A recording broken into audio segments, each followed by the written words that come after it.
नमस्कार, मैं छत्तीसगढ़ अखबार के YouTube चैनल इंडिया आजकल के स्टूडियो से सुनील कुमार अपने साथी राजनीतिक विश्लेषक शशांक तिवारी के साथ यहाँ मौजूद हूँ। हम वक्त काटने के लिए बातचीत का ये जो सिलसिला चला रहे हैं, जिसमें राज्य बनने के बाद से अभी तक का इतिहास का राजनीतिक विश्लेषण कर रहे हैं, जिसमें जोगी सरकार का कार्यकाल हमने तकरीबन पूरा कवर कर लिया है। कोई छोटी मोटी बात जोगी सरकार की और आएगी तो बातचीत में वो आगे फिर चर्चा उस पर हो जाएगी। रमन सिंह सरकार कैसे बनी, रमन सिंह सरकार के मंत्री कौन कौन बने, किस किस तरह से उनको मंत्री घटाने पड़े, पहला कार्यकाल था। राज्य में बड़े बड़े दिग्गज जो कि रमन सिंह के मुकाबले अधिक वजनदार नेता थे भाजपा के भीतर, वो छत्तीसगढ़ में मौजूद थे। उनकी छाती पर सांप लौटता था रमन सिंह को मुख्यमंत्री देखकर। उनके मातहत काम करते हुए एक अघोषित युद्ध चले आ रहा था। ऐसा लगता था कि जिस तरह से कांग्रेस पार्टी में मुख्यमंत्री के खिलाफ एक अभियान चलता था अविभाजित मध्य प्रदेश के समय, और मोतीलाल वोरा के बारे में बात होती थी कि वोरा जी को हटा देंगे, अब हटाएंगे, तब हटाएंगे, ऐसा चलते रहता था। पता नहीं आपको याद है कि नहीं, मुझको एक कहानी याद है कि वोरा जी के बारे में किस्सा प्रचलित था कि मोतीलाल वोरा मुख्यमंत्री रहते हुए भोपाल से जब स्टेट प्लेन में रवाना होते थे तो पायलट को बोल के वायरलेस बंद करवा देते थे प्लेन का। इसके बारे में मजाक बाद में ये किया जाता था कि उनको हटाने की अफवाह इतने चलते रहती थी कि कहीं बीच में उड़ान के बीच में कहीं खबर आ जाए कि वोरा जी को हटा दिया गया तो कहीं उतार न दे पायलट, इसलिए वोरा जी वायरलेस उसका बंद करवा देते थे। ऐसी कहानी चलती थी। रमन सिंह के मामले में मामला वहां तक पहुंच नहीं पाया क्योंकि भाजपा में गुटबाजी को इतना बढ़ावा संगठन नहीं देता है। तो रमन सिंह के खिलाफ लगे जरूर रहे लोग, रमन सिंह को नीचा दिखाते रहे, रमन सिंह का अपमान करते रहे, सब करते रहे, लेकिन दिल्ली तक किसी की ऐसी पहुंच नहीं थी कि रमन सिंह को हटाने का अभियान चल सके। ये रमन सिंह का पहला कार्यकाल था जो 2003 से 2008 के बीच में चला, पहला कार्यकाल था। लेकिन रमन सिंह के सामने दिक्कतें कम नहीं थी। अविभाजित मध्य प्रदेश के समय से ही छत्तीसगढ़ को नक्सल हिंसा विरासत में मिली थी, जो कि जोगी के 3 साल के कार्यकाल में भी चलते रही। जोगी उसका कुछ भी कर नहीं पाए, उनके पास समय भी कम था।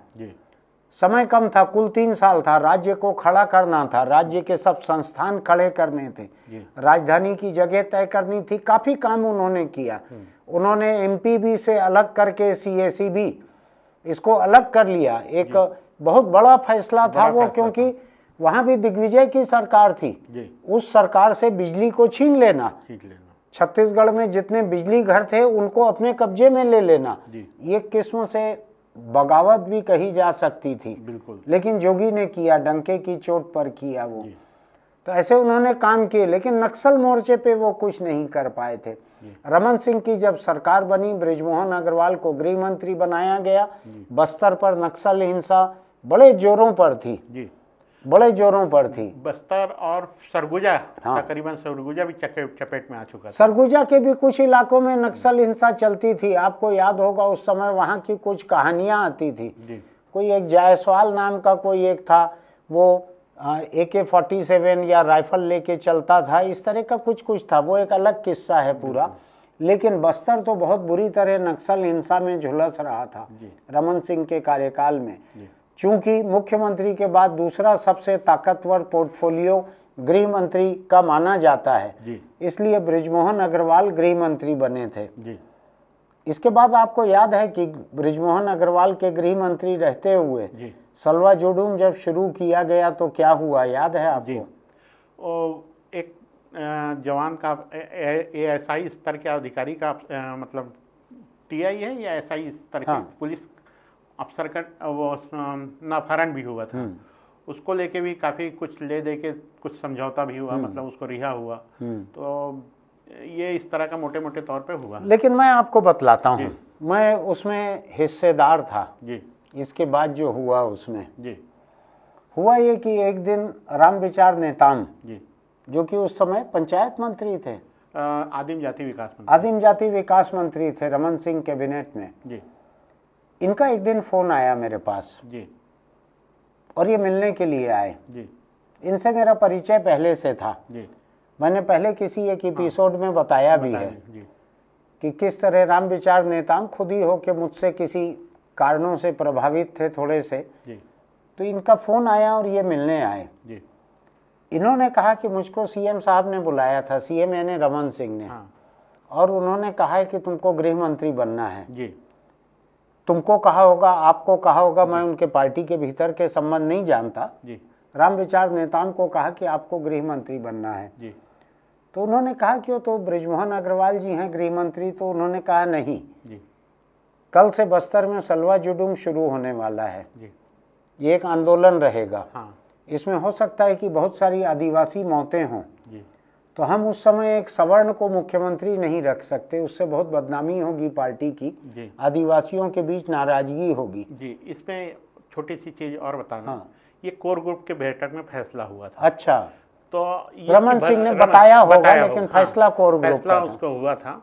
और इसमें सबसे बड़े असहज स्थिति रमन सिंह के सामने ये थी कि बृजमोहन अग्रवाल एक पावर सेंटर बन चुके थे। हाँ। बृजमोहन, प्रेम प्रकाश, प्रकाश, अजय चंद्राकर। तो अब आईपीएस अफसर, अच्छा स्वाभाविक है, जितना सीएम आवास में लोग जुटते थे उससे ज़्यादा बृजमोहन के यहाँ जुटते बिल्कुल। अफसरों की भी फौज अब उनके यहाँ जानी शुरू हो गई थी। हाँ। आईपीएस खास करके उनके नियंत्रण में हाँ। थी। ये सुविधाजनक स्थिति नहीं थी। जैसे तालमेल अजीत जोगी और नंद कुमार पटेल के बीच में था, वो बिल्कुल ठीक विपरीत था। विपरीत था ये। नंद कुमार पटेल के साथ उनके अच्छे संबंध थे, जोगी ने प्रतिद्वंदी उनको नहीं माना, कभी नहीं माना था, और बहुत तालमेल होता था, अच्छा तालमेल। तो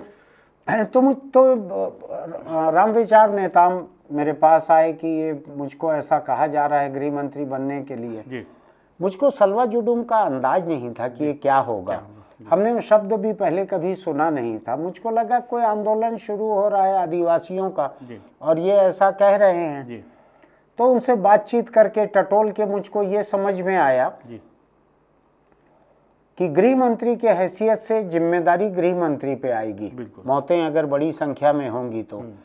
और राम विचार नेताम चूंकि आदिवासी हैं, तो एक आदिवासी गृह मंत्री रहने से सरकार को ये सहूलियत रहेगी। कोई बनिया बामन गृह मंत्री रहे तो सरकार के सामने ये सुविधा रहेगी कि भाई ये आपने ये बनिया बामन सवर्ण को बना दिया है गृह मंत्री, आदिवासी मारे जा रहे हैं, ऐसी नौबत नहीं रहेगी। दूसरा, राम विचार नेताम से बातचीत करते हुए मुझको ये भी बात सूझी कि इनका खुद का इलाका जो है सरगुजा था, और ये सलवा जुडूम चलना था बस्तर के इलाके में। तो इससे ऐसा भी नहीं होना है कि अपने चुनाव क्षेत्र में आना जाना बंद हो जाएगा, असेंबली सीट नहीं पहुंच पाएंगे। फिर मैंने सोचा कि राम विचार नेता मान लीजिए मना कर देते हैं बनने के लिए, मेरे सलाह लेने आए थे तो मेरी जिम्मेदारी थी ईमानदार सलाह देता।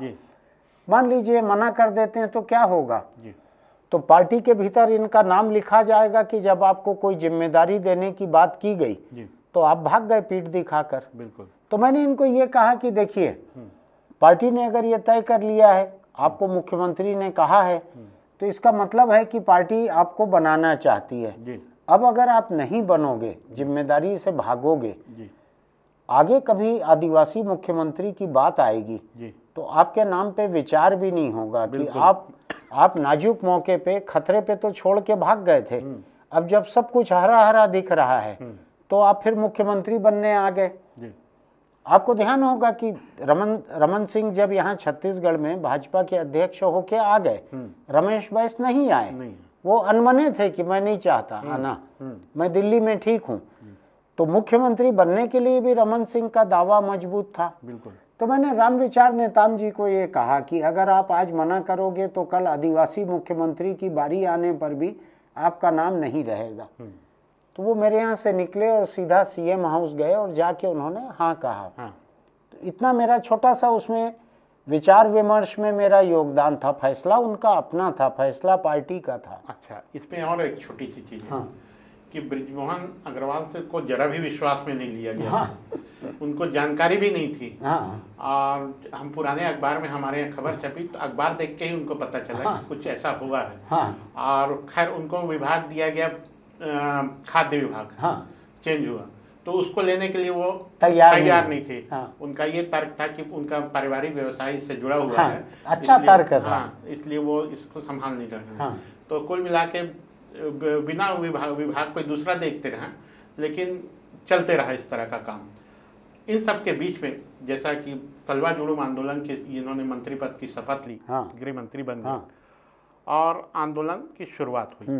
सलवा क्या हुआ इसमें जरा सी एक चीज और थी जी, जब मुख्यमंत्री ने बृजमोहन अग्रवाल से इस बारे में बात की थी जी, तो बृजमोहन ने कहा था ठीक है मुझको कोई दिक्कत नहीं है, सलवा जुलूम चले, जी, आप लोगों ने जैसा तय किया है। और ये मुख्य तौर पे ये कांग्रेस के जो नेता प्रतिपक्ष थे महेंद्र कर्मा, हाँ। बस्तर में नक्सलियों के खिलाफ सबसे आक्रामक आंदोलन वही चलाते थे। जी, तो महेंद्र कर्मा और पुलिस अधिकारियों इनका तय किया हुआ आंदोलन था ये, बिल्कुल, जिसमें रमन सिंह ने हामी भरी थी। मामला पूरा का पूरा अफसरों का और महेंद्र कर्मा का था। लेकिन बृजमोहन अग्रवाल को जब ये बताया गया जी, कि आदिवासियों की मौतें बड़ी संख्या में हो सकती हैं, जी, तो उन्होंने कहा कि मैं बने रहूंगा, मुझको कोई डर नहीं है बदनामी वगैरह का, मैं गृह मंत्री बने रहूंगा। लेकिन फिर भी पार्टी को लगा कि ये तो तैयार हैं तोहमत लेने के लिए, जी, लेकिन पार्टी के ऊपर बड़ी तोहमत लगेगी जी, कि आपने एक सवर्ण को, एक बनिया को गृह मंत्री बना के आदिवासियों को कटवा दिया, मरवा दिया। जी, इसलिए उन्होंने फिर बना दिया बिल्कुल, रामविचार नेताम को। रामविचार। यहाँ से अगर हम जरा सा इसमें आए, जी, जो सलवा जुलूम आंदोलन था वो क्या था उसको समझ लें जरा सा। कुछ लोगों को याद नहीं होगा, याद होगा तो ठीक से याद नहीं होगा।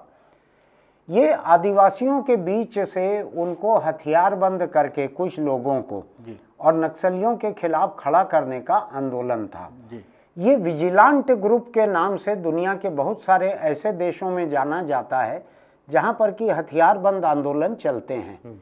वहां पर सरकार कई बार ये करती है कि आम जनता के बीच से लोगों को लेकर उनको हथियारबंद करके उनको भी ऐसे समूहों के खिलाफ, जिनको कि नक्सल या माओवादी कहते हैं, बस्तर में, झारखंड में और हिंदुस्तान के आधा दर्जन राज्यों में, दुनिया में जहां जहां ऐसे हथियारबंद आंदोलन रहते हैं उनमें से कई जगहों पर सरकारों ने ऐसे समूह खड़े किए हैं। ये विजिलेंट समूह कहलाते हैं, जो कि एक किस्म से जागरूक नागरिक, जागरूक जनता, जागरूक ग्रामीण, और इनको हथियार दे के सरकार उस मोर्चे पर झोंक देती है। ये न नौकरी पेशा रहते हैं, न इनको कोई मुआवजा मिलता है, न इनको हथियारों की ट्रेनिंग रहती है, न इनकी कोई नौकरी की गारंटी रहती है। जितने समय तक ये काम करते हैं उतने समय तक इनको कोई भत्ता वगैरह मिल जाता है, ठीक है, कोई अघोषित पैसा भी मिलता होगा। सरकारों के पास बहुत सारा अघोषित पैसा भी रहता है ऐसे हथियारबंद मोर्चे पे लड़ने के लिए, वो पैसा मिल जाता होगा। इनमें से बहुत से लोग ऐसे भी होंगे जिनके परिवार के लोग नक्सल हिंसा का शिकार हुए हैं, जिनके घर के लोगों को नक्सली नौजवान लड़कों को, लड़कियों को जबरदस्ती ले गए, किसी के साथ बलात्कार हुआ, किसी को मार डाला, ऐसे भी लोग रहे होंगे। तो ऐसे तमाम लोग जो हैं, इनमें से लोगों को छांट छांट कर पुलिस ने लोगों को छांटा और इनका एक दल तैयार किया गया सलवा जुलूम नाम का, जिसने नक्सलियों के खिलाफ मोर्चा लेना चालू किया। जिन गांवों में नक्सली ठहरते थे, रहते थे, या जिन गांवों के बारे में शक था पुलिस को कि यहाँ पे नक्सलियों को समर्थन या मदद मिलता है, इन गांवों को उजाड़ना चालू कर दिया सलवा जुलूम के जत्थों ने।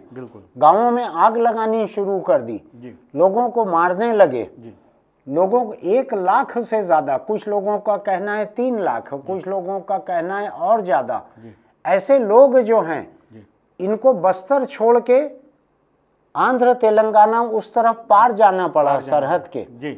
यहाँ उनको रहने की हालत नहीं थी, उनके गांव के गांव जला दिए जा रहे थे।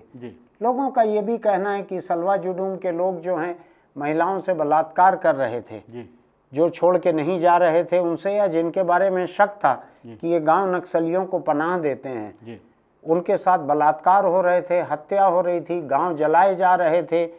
और उन गांवों को, लोगों को निकाल कर कुछ ऐसे राहत शिविर बना दिए थे सरकार ने। बिल्कुल याद है आपको?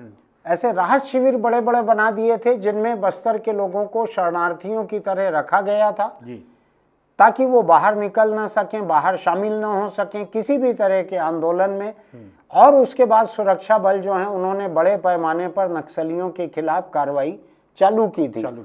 कुल मिलाकर हुआ ये कि मेरे सरीखे लोगों को भी ये अंदाज नहीं था कि ये सलवा जुडूम आंदोलन क्या है। ये शब्द भी पहली बार मैंने सुना था, मुझको भी नहीं मालूम था, मुझको भी ये अंदाज नहीं था कि ये आंदोलन इतना हिंसक हो जाएगा, सरकार इसकी हिंसा को बढ़ावा देगी।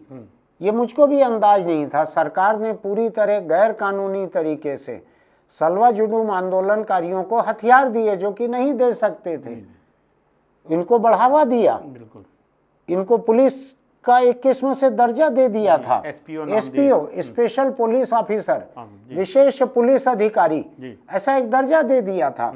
बाद में क्या हुआ मैं बतलाता हूं आपको। बाद में देश के कुछ बड़े सामाजिक कार्यकर्ताओं ने, जिनमें एक नंदिनी सुंदर थी जो कि दिल्ली में प्रोफेसर हैं, उन्होंने इसके ऊपर किताब भी लिखी हुई है। हम शायद कोशिश करेंगे किताब की तस्वीर आपको यहाँ पे दिखाने की। अगर आप सलवा जुडूम के बारे में और ज़्यादा पढ़ना चाहते हैं तो आप नंदिनी सुंदर की इस किताब को पढ़ सकते हैं, हिंदी अंग्रेजी दोनों में है ये। और नंदिनी सुंदर उन लोगों में से है जिनको बहुत से लोग जो नक्सलियों को नापसंद करते हैं, वो नंदिनी सुंदर जैसे लोगों को जो नक्सलियों का हिस्सा नहीं रही लेकिन जिन्होंने सलवा जुडूम का विरोध किया, नंदिनी सुंदर उन लोगों में से है जिनको अर्बन नक्सल कहा जाता है। तो नंदिनी सुंदर ने कुछ और प्रमुख सामाजिक कार्यकर्ताओं के साथ सुप्रीम कोर्ट में एक जनहित याचिका दायर की थी और जनहित याचिका में इन्होंने मांग की थी कि ये सलवा जुडूम नाम का आंदोलन बंद किया जाए। ये आदिवासियों के बीच में खून खराबा कर रहा है, बड़े पैमाने पर इसने लोगों को मारा है और लाखों लोगों को बेदखल कर दिया है। ऐसा आंदोलन था ये। इसके बाद 5 जुलाई 2011 को सुप्रीम कोर्ट ने एक फैसला दिया जिसमें उसने सलवा जुडूम नाम के पूरे आंदोलन को, संगठन को अवैध करार दे दिया। सुप्रीम कोर्ट ने कहा कि ये पूरी तरह से गैर कानूनी, असंवैधानिक है, इसको खत्म किया जाता है तुरंत। और कोर्ट ने छत्तीसगढ़ सरकार को ये भी कहा कि आपने जितने तरह के हथियार इन लोगों को दिए हैं, दूसरे सामान दिए हैं, ये सब इनसे वापस लीजिए। और सरकार सलवा जुडूम को नक्सल विरोधी अभियान में जिस तरह से मोर्चे पर इस्तेमाल कर रही थी, उसको सुप्रीम कोर्ट ने मानवाधिकारों का गंभीर उल्लंघन माना। ये भी माना कि जिन आदिवासियों को आपने बहुत मामूली सी ट्रेनिंग देकर या बिना ट्रेनिंग के हथियारबंद नक्सल मोर्चे पर झोंक दिया था, ये उन आदिवासियों के साथ भी बेइंसाफी थी। ये जिस वक्त ये चल रहा था उस वक्त लोगों को इसकी गंभीरता समझने में थोड़ा वक्त लगा। वक्त इसलिए लगा कि सलवा जुडूम की हिंसा की खबरें रातों रात सामने नहीं आती थी। ये खबरें धीरे धीरे सामने आती थी। इसके बाद हुआ ये कि जो लोग नक्सल विरोधी थे, बहुत सारे लोग थे, हमारे जैसे लोग भी नक्सल हिंसा के विरोधी थे, इन लोगों को ये लगने लगा कि सलवा जुडूम की ज्यादती की जो खबरें वहां से निकल कर आ रही हैं, ये नक्सली छपवा रहे हैं इन खबरों को। ये एक मनोवैज्ञानिक युद्ध है जो कि वो सरकार और पुलिस के साथ खेल रहे हैं नक्सली। ये मान लिया गया कि सलवा जुडूम को बदनाम करने में नक्सलियों का हाथ है। नक्सली ये प्रचार कर रहे हैं कि सलवा जुडूम हिंसा कर रहा है। लोगों को ये भी लगता था नक्सली खुद ही लोगों को मारते हैं, तो उनसे लड़ रहे हैं अगर बस्तर के आदिवासी, तो उनका हक है लड़ने का। इसमें एक चीज और भी थी, इसको लेकर राजनीतिक दलों में भी एक राय नहीं थी। अजीत जोगी इसके खुलकर विरोध कर रहे थे। भाजपा में नंद कुमार साय, वो इसके खिलाफ थे। उनका ये मानना था स्पष्ट रूप से कि आदिवासी दोनों तरफ से मर रहे हैं। एक तो नक्सली मार रहे हैं, दूसरा सलवा जुडूम के नाम पे आप झोंक दे रहे हैं। तो इसको आंदोलन को वो गैरकानूनी शुरू से मानते रहे, पहले दिन से ही। लेकिन सरकार नहीं मानती, सरकार नहीं मान रही, सरकार पैसा खर्च कर रही थी, हथियार दे रही थी, महेंद्र कर्मा नहीं मान रहे थे। और चूंकि महेंद्र कर्मा नहीं मान रहे थे और जोगी मान रहे थे, तो कांग्रेस इसमें दो खेमे में बट गई थी। एक खेमा कांग्रेस का जो बड़ा खेमा था, जो महेंद्र कर्मा के साथ था, वो सलवा जुडूम को ठीक मानता था महेंद्र कर्मा की वजह से कि महेंद्र कर्मा इसके पक्ष में, महेंद्र कर्मा ने इसको शुरू किया है। दूसरी तरफ अजीत जोगी और कुछ एक और लोग कांग्रेस के, जी, जो कि कुछ वामपंथी रुझान के थे, कुछ मानवाधिकारवादी थे, कुछ आदिवासियों को समझते थे, ऐसे कुछ लोग खिलाफ थे सलवा जुडूम के। ऐसा ही जो आप बतला रहे हैं कि नंद कुमार साय जैसे लोग, ये लोग खिलाफ थे। बिल्कुल।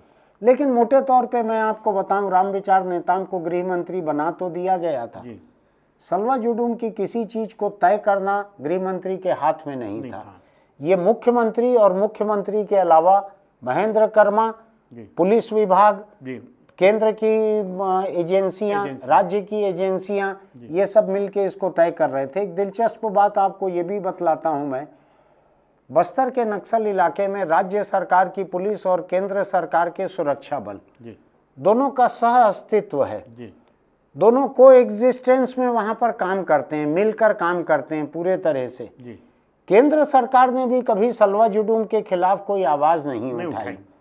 वो भी एक किस्म से साथ में थे। शायद चिदम्बरम एक समय गृह मंत्री थे, वो साथ में थे राज्य के, यानी इधर महेंद्र कर्मा साथ में थे, इसलिए भी केंद्र की यूपीए सरकार साथ में थी। उससे पहले भी शिवराज पाटिल गृह मंत्री थे, वो भी एक बार रायपुर आए थे, तो उनके बारे में थोड़ा सा मैं जानने की कोशिश की है कि सलवा जुडूम को ये क्या कर रहे हैं, तो वो भी उसको पक्षधर थे कि भाई नक्सलियों से निपटे कैसे। लोग आदिवासी हैं, उनके ऊपर नक्सली जुल्म कर रहे हैं, वो अब खुद लड़ रहे हैं। ये बात तर्क संगत लगती थी शुरू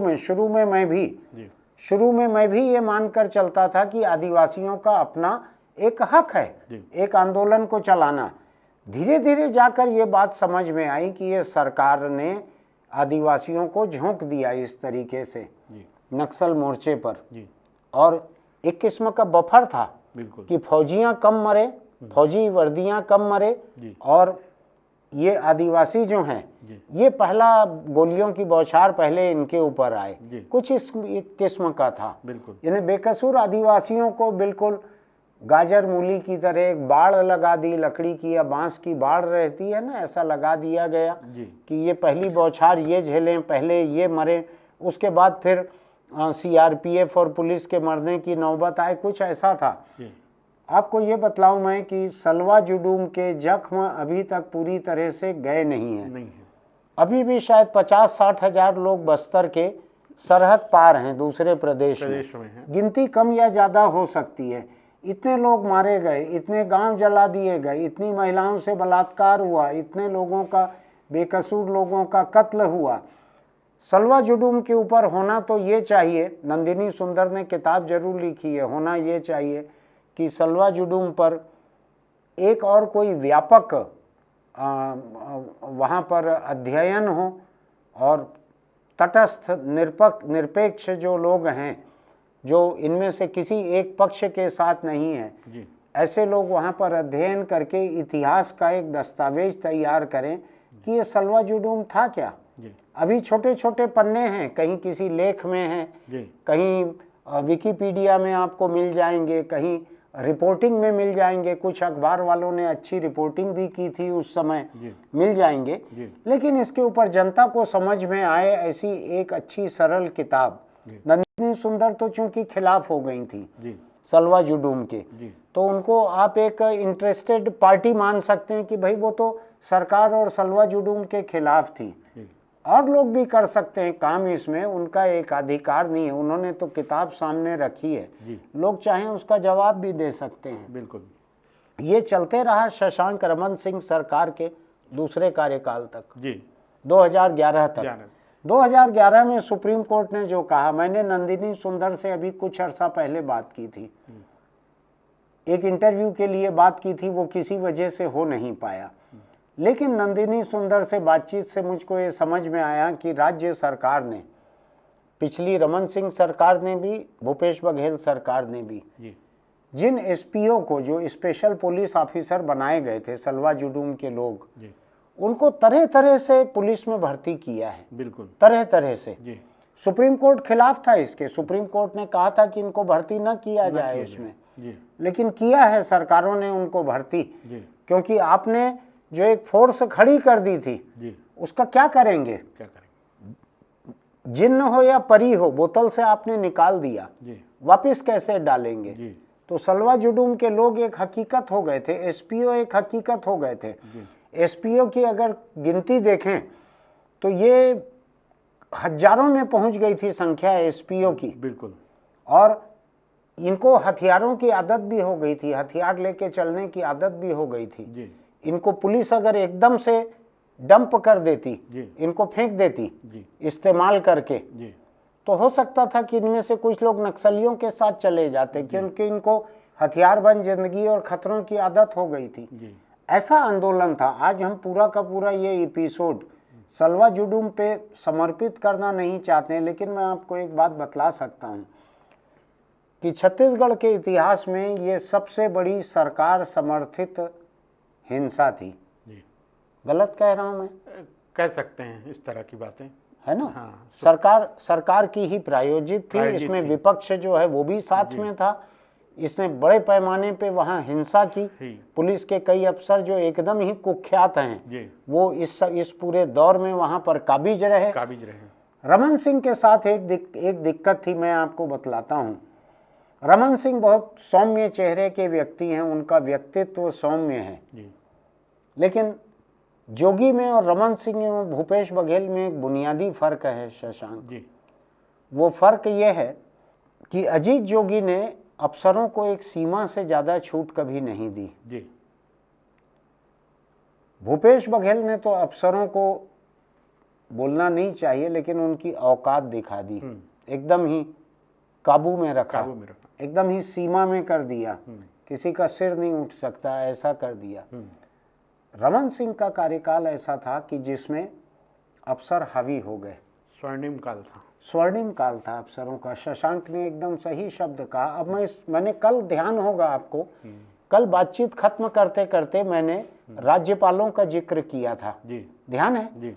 राज्यपालों का मैंने जिक्र किया था कि छत्तीसगढ़ में पहले राज्यपाल कौन थे। सबसे पहले एक रिटायर्ड आईपीएस दिनेश नंदन सहाय, दूसरे रिटायर्ड लेफ्टिनेंट जनरल फौज से, थल सेना से कृष्ण मोहन सेठ, तीसरे एक रिटायर्ड आईपीएस जो कि इंटेलिजेंस ब्यूरो के डायरेक्टर होकर रिटायर हुए थे, ईएसएल नरसिम्हन, और चौथे जो कि फौज में रह चुके थे, शेखर दत्त। ये चार राज्यपाल शुरू के वर्दी वाले थे जी। कल जो मैंने बात की थी जी, वो इसीलिए बात की थी जी। इसमें चौथे जो नाम आपने गिनाया था कि चीफ सेक्रेटरी थे आरपी बगई, वो भी फौज से रिटायर हुए थे जी।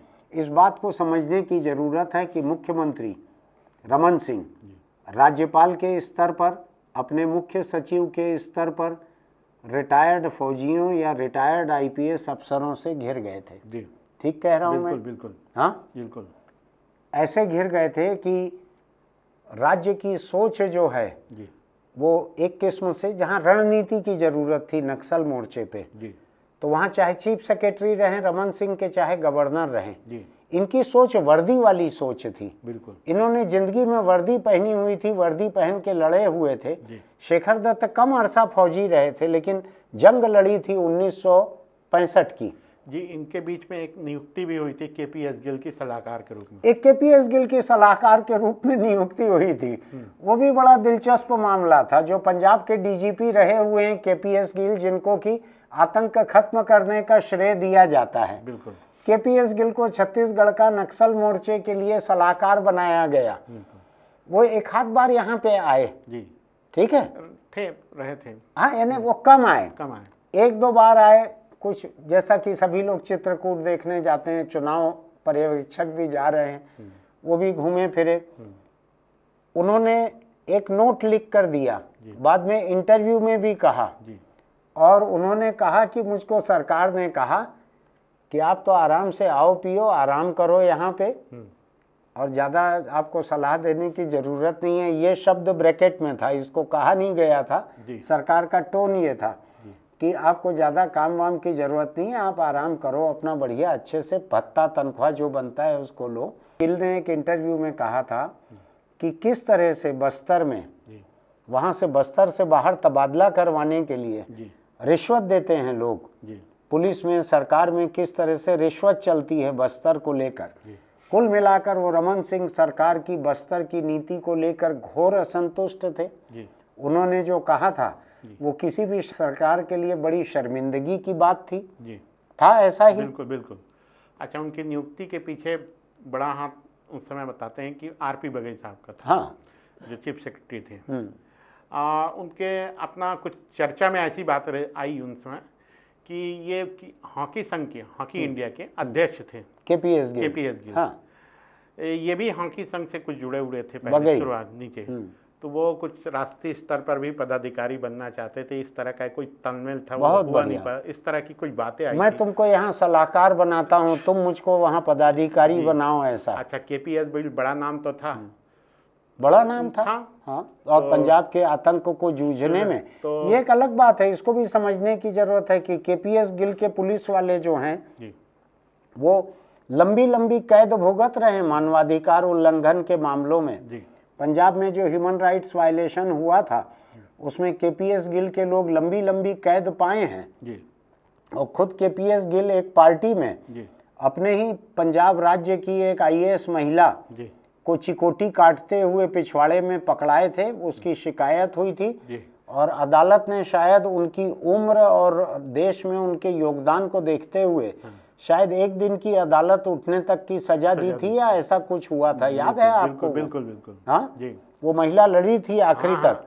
रूपल देवल बजाज, इस तरह नाम। हाँ, रूपल देवल बजाज। और उनके खिलाफ देश के बड़े बड़े अखबार वालों ने कॉलम लिखे थे कि जिस पुलिस अफसर ने आतंकों को खत्म करने में इतनी योगदान दी है उसके खिलाफ ऐसी शिकायत नहीं करनी चाहिए।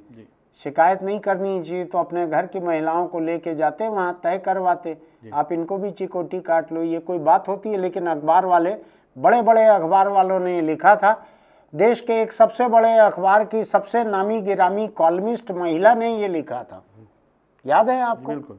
ठीक है, तो ये मामला था सलवा जुडूम का। सलवा जुडूम जो है इसने देश को हिलाया, बाद में दुनिया को पहले हिलाया। पहले देश के बाहर का मीडिया जो है उसमें इसकी खबरें ज्यादा आई, इसलिए कि इंटरनेशनल मीडिया को ये मालूम था कि दुनिया के अलग अलग देशों में ऐसे प्रयोग पहले हो चुके हैं। हिंदुस्तान में ऐसे प्रयोग नहीं हुए थे पहले, या कम से कम छत्तीसगढ़ जैसे प्रदेश ने तो कभी नहीं देखे थे। तो ये इसमें आज भी दंतेवाड़ा, बीजापुर, सुकमा, यहाँ के लोग जो हैं राहत शिविरों में रहे बरसों तक, और सरहद पार करके दूसरे प्रदेशों में भी रहे।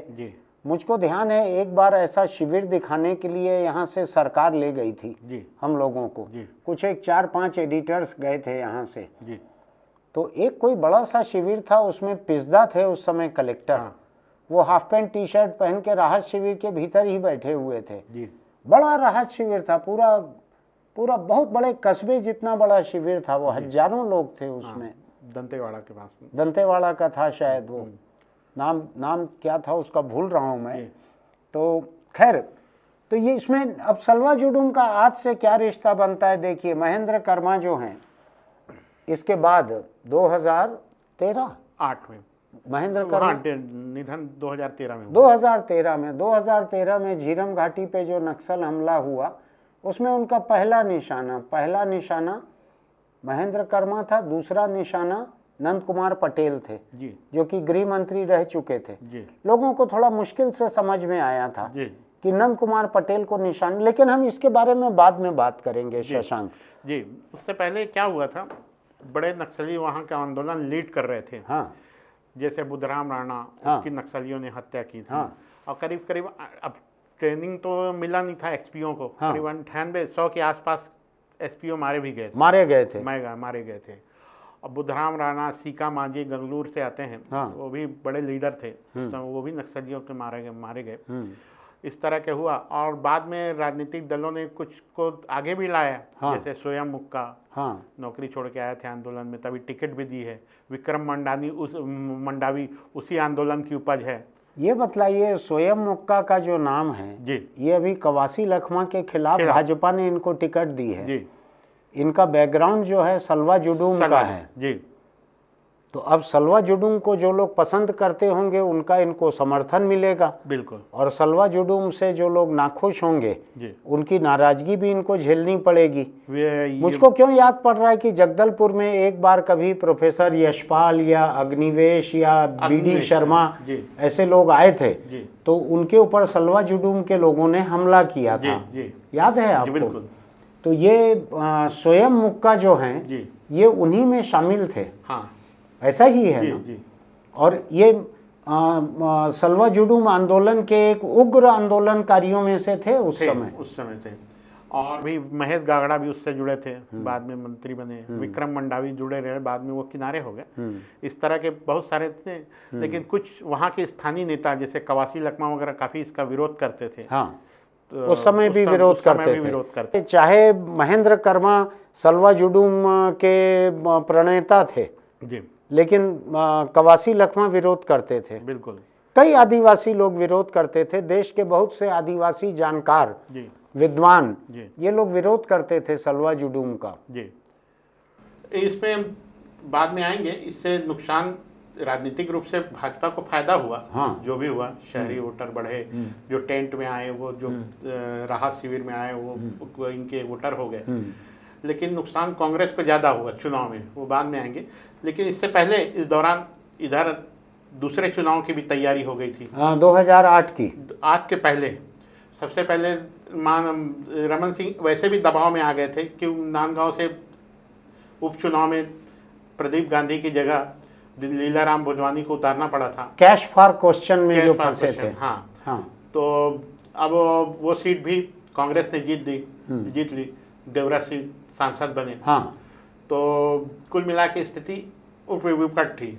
उस दौरान 2 और उपचुनाव की वो शुरू हो ये कौन से थे? एक खैरागढ़ था, हाँ। जो सांसद बने तो उनको पद छोड़ना ही था। जो विधायक थे देवराज सिंह, उनकी वजह से खाली हुआ।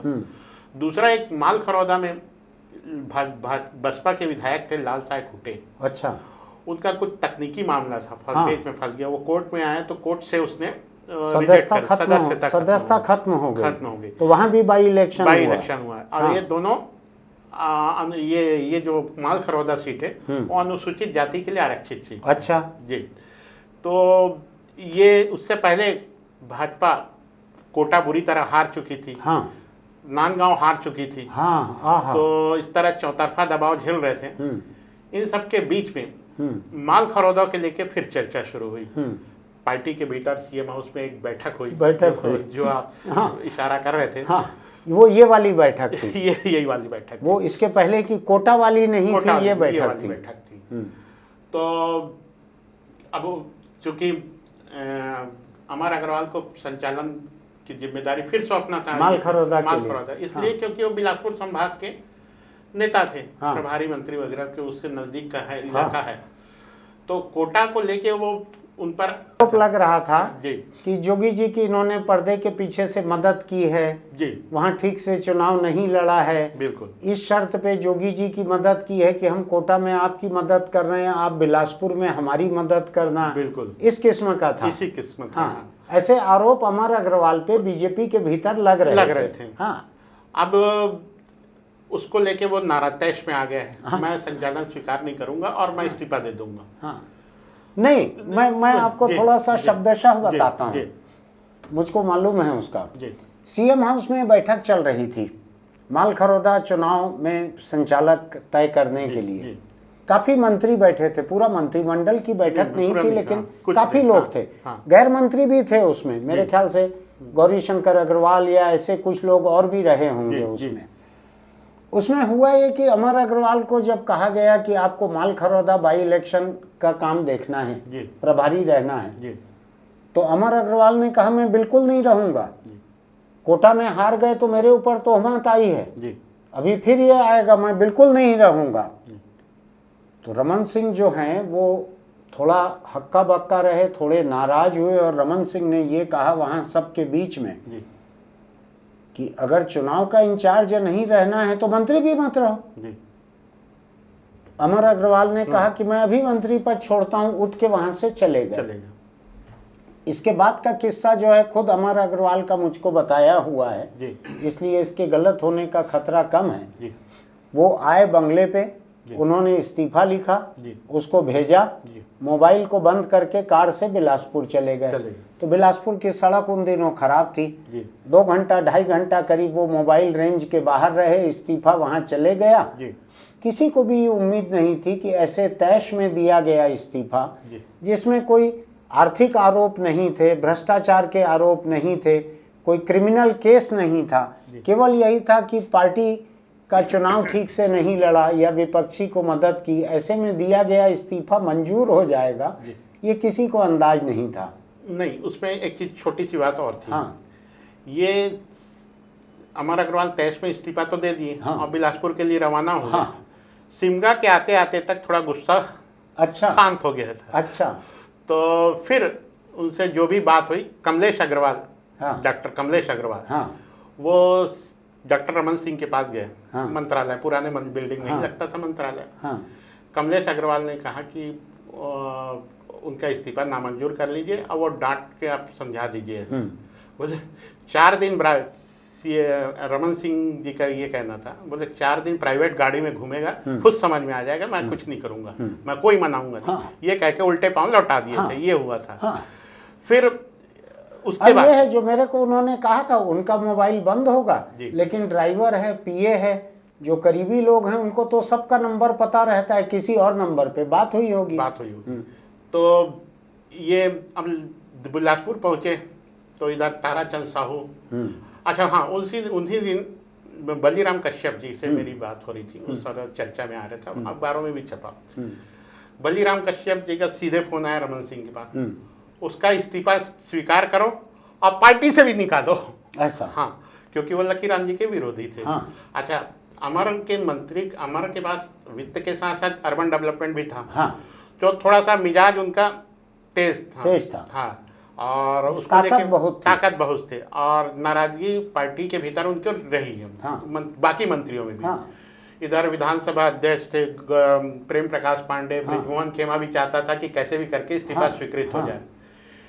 इन्हों में से एक शायद राष्ट्रीय महामंत्री थे या अध्यक्ष हो गए थे, राजनाथ सिंह, वहां तक संपर्क किया था कि इनका इस्तीफा स्वीकार करने के लिए रमन सिंह पर दबाव बनाइए। तो कुल मिला के रमन सिंह खुद भी इस्तीफा मंजूर करना चाहते थे।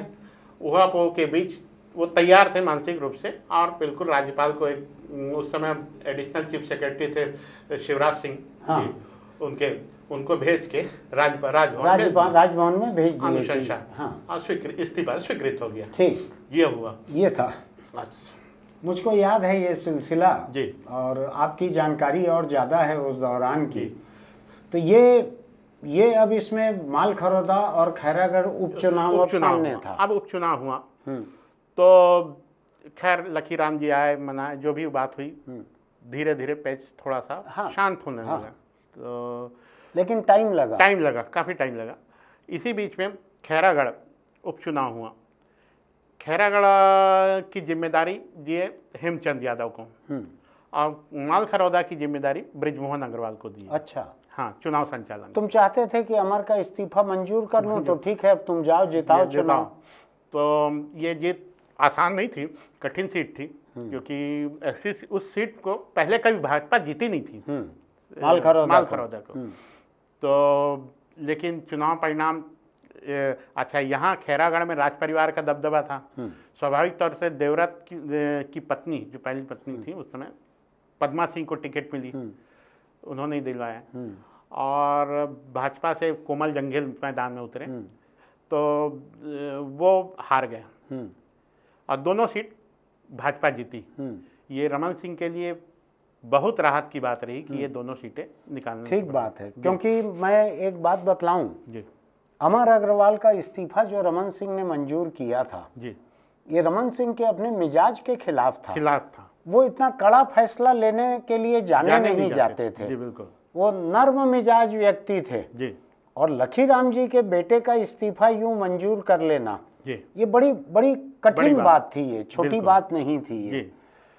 तो ये दोनों चुनाव भाजपा उपचुनाव जीत गई। इसके बाद क्या हुआ शशांक? इसके बाद ये स्थिति हुई कि इनमें से एक बड़े नेता, प्रदेश अध्यक्ष उस समय बन चुके थे, शिव प्रताप सिंह। हाँ, वो प्रदेश भाजपा के अध्यक्ष थे। उन्होंने सरकार के खिलाफ कुछ तीखी टिप्पणी कर दी। हम्म। रमन सिंह और उसको लेकर पार्टी संगठन आदिवासी विरोधी है, इस तरह की कुछ विस्तार थे। कोई ऐसी बात नहीं थी, अचानक किसी पर्सनल कुछ इशू रहा होगा वहाँ का। तो उसके बाद एक दिन में मतलब हम लोग योगी को देखते थे कि अनुशासन के नाम पर कुछ भी करते रहे, अनुशासनहीनता की पराकाष्ठा खुद करते रहे। लेकिन यहाँ एक दिन में उनको प्रदेश अध्यक्ष पद से मुक्त कर दिया गया था, शिव प्रताप सिंह को। ये भाजपा की बड़ी बात रही, अनुशासन। वो भी तब बहुत ज्यादा रमन सिंह मजबूत नहीं थे। हाँ, नहीं थे, पहले ही कार्यकाल था, अभी पूरा देखा परखा भी नहीं था। वो भी शिव प्रताप सिंह आदिवासी नेता, तो ये आसान फैसला नहीं था, लेकिन हुआ। और दूसरी तरफ कांग्रेस में भी एक खींचतान चल रही थी ये दोनों के बीच हारने के बाद, कि जो कांग्रेस के जोगी समर्थक विधायक महेंद्र कर्मा को हटाने के लिए ये चूंकि प्रदेश अध्यक्ष से कार्यवाहक अध्यक्ष बन गए थे, महेंद्र डॉक्टर चरण दास महंत, पूर्णकाली, उसके लिए नहीं, क्या हुआ था मैं बतलाता हूँ आपको थोड़ा सा। कांग्रेस का ये सिलसिला जो है, मुझको भी थोड़ी सी इसकी जानकारी है।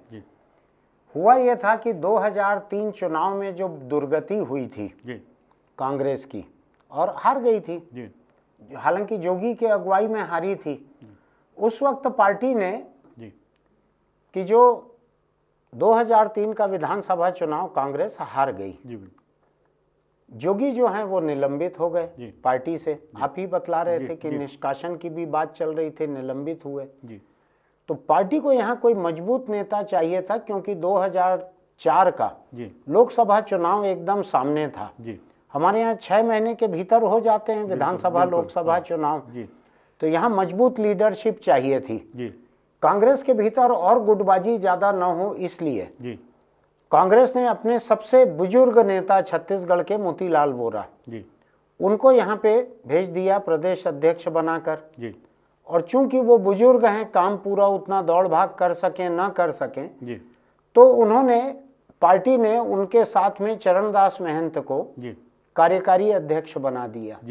अब दिलचस्प बात देखिए, जोगी निलंबित थे, वो कांग्रेस के भीतर आने को छटपटा रहे थे। कांग्रेस की मजबूरी ये थी कि जोगी ने सोनिया गांधी का नाम ले लिया था विधायक खरीदी के लिए, तोड़फोड़ के लिए, जो एक क्रिमिनल एक्ट था, बाद में सीबीआई की जांच भी हुई थी। ऐसे मामले में सोनिया गांधी का नाम सीधे सीधे लेना ये उनको भारी पड़ा था, और वो निलंबित हो गए। अब वोरा जी और महंत ये दोनों पूरे प्रदेश का दौरा करने निकले, क्योंकि 11 लोकसभा सीट लड़ना है, तो लोगों को छांटना भी है, लोगों को देखना भी है, प्रत्याशी भी छांटना है, लोगों में हौसला भी बढ़ाना है। क्योंकि जोगी सरकार का जिस तरह से अंत हुआ था, उससे प्रदेश में कांग्रेस का मनोबल टूट गया था, कांग्रेसियों का। ये जब निकले तो जहां पे ये जाएं, वहां पे कहीं तख्ती लेकर, कहीं बैनर लेकर जोगी के समर्थक इनके सामने खड़े हो जाएं, जोगी जी का निलंबन वापिस करो, जोगी जी का निलंबन वापिस करो। ये पूरे समय जहां जाएं ये वहां पे चल रहा था। और मैं आपको एक दिलचस्प बात बताता हूं, लोगों को याद नहीं होगा ये। जब वोरा जी और महंत जी रायगढ़ पहुंचे, रायगढ़ आपको ध्यान है जोगी का इलाका रहा हुआ है, पहले का सांसद रहे हैं वहां के। रायगढ़ शहर में लोगों ने इनसे धक्का मुक्की की, इनके ऊपर अटैक करने की नौबत थी, इनके साथ धक्का मुक्की की गई। और वोरा जी आज नहीं रह गए, उनका बड़ा सम्मान था सभी जगह, लेकिन रायगढ़ में जोगी समर्थकों ने वोरा जी की कॉलर पकड़ ली। इसके गवाह हैं लोग। ये सार्वजनिक रूप से हुआ था, बंद कमरे का नहीं था कि जोगी का निलंबन वापिस करो, जोगी को कांग्रेस पार्टी में लो। इसको लेके महंत की मौजूदगी में वोरा जी की कॉलर पकड़ ली गई थी। इसको कांग्रेस पार्टी के नेता, हो सकता है महंत जी भी आज इसका खंडन कर दें, क्योंकि कांग्रेस पार्टी के लिए बड़ी शर्मनाक बात थी ये, कि पार्टी के भीतर ऐसा हो रहा था और जोगी जी इतना करवा रहे थे। हैरानी की बात यह है कि कुछ महीने के भीतर जब लोकसभा का चुनाव हुआ, तो जोगी कैंडिडेट थे कांग्रेस पार्टी के, निलंबन वगैरह खत्म हो गया था, कांग्रेस पार्टी के कैंडिडेट थे महासमुंद से। क्यों कैंडिडेट थे पता है आपको? जोगी ने सोनिया गांधी को इस बात के लिए सहमत करा लिया था कि विद्याचरण शुक्ला जी को वही अकेले हरा सकते हैं। जी तब तक विद्याचरण शायद भाजपा में चले गए थे। ठीक है, बिल्कुल। जोगी ने पार्टी को इस बात पे सहमत कराया कि विद्याचरण को वही अकेले हरा सकते हैं और कोई नहीं हरा सकते जी। विद्याचरण का पता नहीं आपको याद है कि नहीं, जिस वक्त ये नरसिम्हा राव सरकार में जी ये जल संसाधन और संसदीय कार्य मंत्री थे जी उस वक्त इन्होंने संसद भवन में जी अपने कार्यालय में जी पत्रकारों को बुलाकर जी उनके बीच में जी बोफोर्स के बारे में कुछ एक बातें की थी, जिसका कुल जमा मतलब ये था कि सोनिया गांधी के लिए असुविधा पैदा करना। बिल्कुल बिल्कुल। राजीव गांधी तो रह नहीं गए थे जी। बोफोर्स का जितना जांच करवा सकती थी सरकारें करवा रही थी। जी। चूंकि नरसिम्हा राव और सोनिया गांधी के बीच में एक अघोषित युद्ध चलते रहता था जी और विद्याचरण शुक्ल नरसिम्हा राव के साथ थे, सोनिया गांधी के खिलाफ थे। जी तो सोनिया गांधी को वो दिन कभी भूलता नहीं था जी कि इन्होंने पत्रकारों को बुलाकर बोफोर्स के बारे में वहां बातें कही थी, जो बातें सोनिया गांधी तक और बाकी लोगों तक पहुंच गई थी। याद है आपको ये सिलसिला? पूरा याद है। ऐसा ही हुआ था। ऐसा ही हुआ था। तो सोनिया गांधी की विद्याचरण शुक्ल से एक व्यक्तिगत नाराजगी चले आ रही थी कि विद्याचरण ने उनको अपमानित करने, नीचा दिखाने की कोशिश की थी और उनके साथ साथ राजीव गांधी की स्मृतियों को भी नीचा दिखाने की कोशिश की थी जी। क्योंकि बोफोर्स की बदनामी तो राजीव गांधी के नाम के साथ जुड़ी हुई थी। ये पूरा सिलसिला था जी। तो जोगी का मैंने कल जो अपनी बात हो रही थी यहाँ पर, उसके बाद रात को मैंने दिल्ली कई लोगों से बात की जी। पता लगाने की कोशिश की जी। कि जोगी को ऐसा काम करके निलंबित होने के बाद फिर कैंडिडेट कैसे बना दिया गया। जी। उसके बीच एक मुद्दा ये भी था जी। बाकी भी मुद्दे रहे होंगे जी। एक मुद्दा ये भी था जी कि विद्याचरण से सोनिया गांधी की नाराजगी ज्यादा बड़ी थी और जब उन्होंने पता लगाया कि विद्याचरण को जोगी हरा सकते हैं जी। तो इनको पार्टी के भीतर वापस लाके कैंडिडेट बनाया गया। जी। जी। और जोगी का ये दमखम तो था जी। कि उन्होंने वो चुनाव जीत के दिखा दिया। अब हम ये बात ना करें कि वहां के महासमुंद के भाजपाई नाराज थे इसलिए विद्याचरण हार गए, क्योंकि पूरे प्रदेश में भाजपा हारी, वहां कांग्रेस हारी पूरे प्रदेश में महासमुंद को छोड़कर तो केवल वहां की बात नहीं थी। जी। वोरा जी और दिग्विजय सिंह उसी चुनाव की थोड़ा सा बता दूं, बाग बहरा में सभा लेने के लिए गए तो दिग्विजय सिंह की सभा तो अच्छे से चली, जोगी जी हॉस्पिटलाइज थे उस दौरान। वोरा जी के समय में फिर जोगी समर्थक हुल्लड़ मचाने लगे। ऐसा ना? बिल्कुल।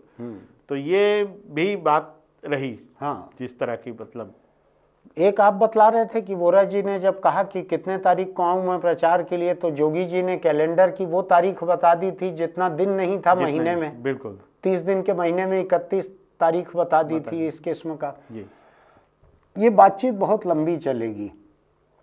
खासकर कांग्रेस पार्टी ने अपने नेताओं के बारे में, अध्यक्ष, कार्यकारी अध्यक्ष, कार्यवाहक अध्यक्ष, इसका किस किस तरह से क्या तय किया। हम बात कर तो रहे हैं रमन सिंह सरकार की, लेकिन सरकार तो एक है, भाजपा और सरकार एक तरफ है, कांग्रेस भी तो समानांतर चल रही है। हम कांग्रेस के इतिहास को अलग से चर्चा करने नहीं जा रहे हैं, हम इसी के साथ साथ चर्चा करेंगे। कल शशांक हम लोग रमन सिंह सरकार के बाकी कार्यकाल के बारे में 2008 तक और कांग्रेस पार्टी ने अपने अध्यक्ष, कार्यकारी अध्यक्ष, कार्यवाहक अध्यक्ष, इनको लेके जो फैसले लिए इसके बारे में हम कल बात करेंगे, क्योंकि आज बहुत लंबा हो जाएगा।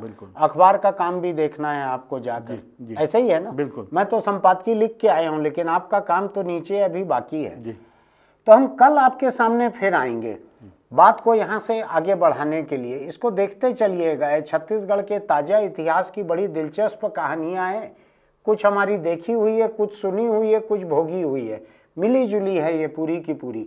आपको अगर हमारा ये एपिसोड अच्छा लगा है तो इसको सब्सक्राइब कीजिए, नोटिफिकेशन की बटन दबाइए, लाइक कीजिए, टिप्पणी जरूर लिखिएगा, उससे हमको कई नई जानकारियां भी मिलती हैं। और हाँ, अगर आप दुपहिया चलाते हैं तो हेलमेट लगा कर रखिए, उसका बेल्ट भी लगा कर रखिए, उसके बिना हादसा होगा तो हेलमेट सबसे पहले दूर जाके गिरेगा, सिर नहीं बचेगा। अगर कार चलाते हैं तो सीट बेल्ट लगा कर रखिए, किसी हादसे की हालत में यही आपकी जान बचाते हैं। ये मान के मत चलिए कि ये पुलिस वालों के लिए बने हैं हेलमेट और सीट बेल्ट। बहुत सारे लोग सीट बेल्ट को परमानेंट खोस के रख देते हैं पीछे से लाकर। बहुत सारे लोग हेलमेट को टांगे रखते हैं मोटरसाइकिल में, उससे ज़िंदगी नहीं बचती है।